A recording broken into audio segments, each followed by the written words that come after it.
Minneapolis man is turning heads by creating mini masterpieces of local landmarks. We first introduced you to Jeff Essler a few years ago after he made a Lego model of a legendary bar.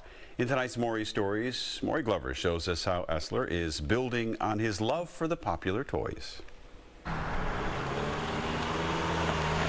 It's a local shop, it's not a Starbucks. About a block from Lake Nokomis, there's a coffee shop where customers come to escape the daily grind. But inside the corner cafe sits a tiny tribute to the neighborhood hangout. And you can see this is our table, and I'm the one on the far right. Jeff Essler has been coming to Nokomis Beach Coffee for caffeine and conversation every morning for more than 2 decades. Hang out and talk politics, talk whatever, talk about Legos, not really. Since he's always had a love of Legos, about a year and a half ago, Essler made a small-scale replica of his favorite coffee shop, complete with miniature versions of himself and his daily coffee clutch. I call it the Last Supper. It's a bunch of us sitting around those 2 tables, and each one of them, you can kind of recognize who each of the minifigures are. Most of them are like, oh, that's great, and some of them are like, I don't look like that. Another model, this one of the Monte Carlo restaurant in the North Loop, is also on display. That's like one of my favorite restaurants, and it's been, in Minneapolis since 1906, so it's got a lot of history. So I was like, oh, that's going to be my next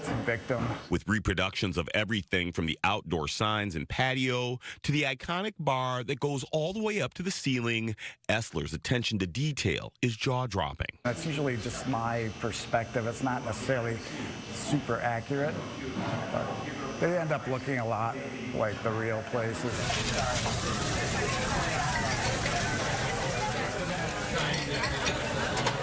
Essler has done more than just make mini masterpieces of Nokomis Beach Coffee and the Monte Carlo.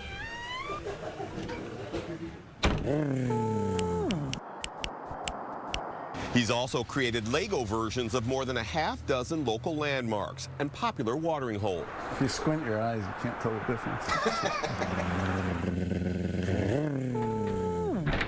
We first introduced you to Essler nearly 8 years ago when he immortalized Nye's Polonaise room with toy bricks about a year after the beloved piano bar and restaurant in northeast Minneapolis closed. It was probably a combination of just, oh, I wish I could find something to do and, do one of these little projects. See how fast I can put it back together. So then I was like, oh, why not do Nye's, or why not do something that, everybody recognizes?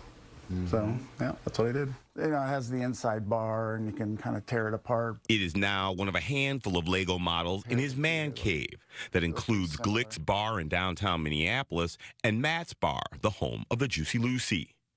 Essler has also looked up north for inspiration, like the Split Rock Lighthouse on Lake Superior and a gas station designed by Frank Lloyd Wright in Cloquet. I like the history of some of these older places and older bars, and it kind of reminds me of days gone by. Essler says each one takes thousands of bricks and 40 to 50 hours to build. I just sit down here, I'll get here at noon, and all of a sudden it'll be midnight, and I'll be like, that seemed like it was an hour, so it's kind of fun to get really into doing things like that. His latest creation is the Riverview Theater in South Minneapolis, which is filled with mini figurines. Just, pretty close to what it really looks like. I mean, from a Lego perspective, if you will. As much as he wants to keep them, Essler says part of him wants to sell or give his Lego landmarks away.